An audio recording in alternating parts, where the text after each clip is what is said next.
Mehemmed. Ay Mehemmed. Oy.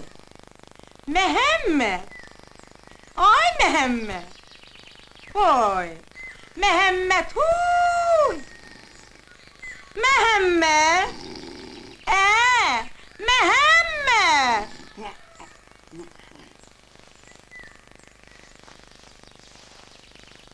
Can Mehmet, can! Mehemmed. Toyuk kızartmışam. Gel gidek yiyek. Toyuq, fermadandır. Boy. Ne danışırsan? Yok yok. Öz heyetimdendir. He, onda yiyerəm.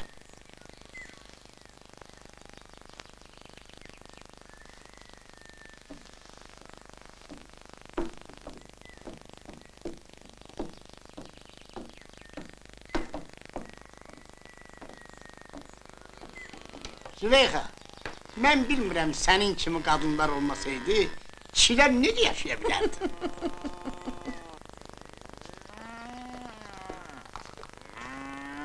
İşləri körləyən eşqdir. Elədir. Eşq barəsində o qədər danışırlar ki, ucu bucağı yoxdur.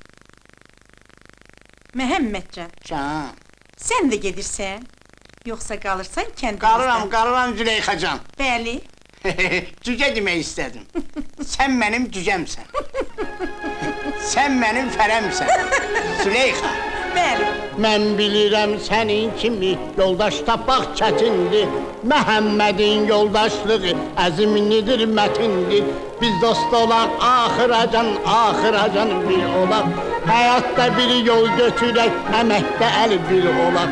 Adın nədir? Züleyxa. Aşk olmazsan ki? Yok ha.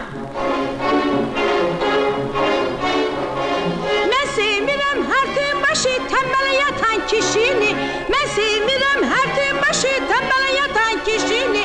Adam gereği namusuna başa vere işini. Elini ver bence budur senle benim maksadım.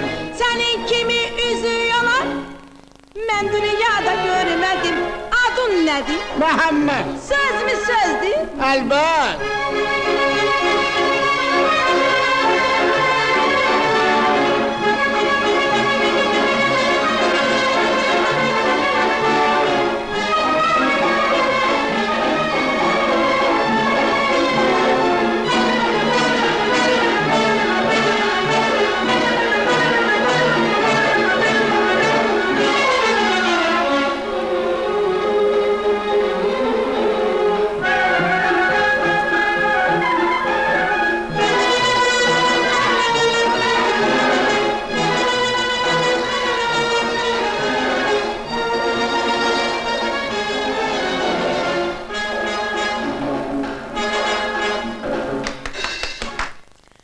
Kent değil ki, lapa piriyatadır.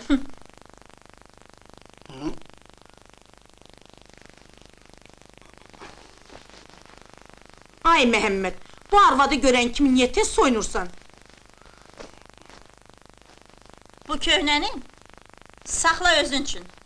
Mənə şəhərdəki mənzilin açarı lazımdır.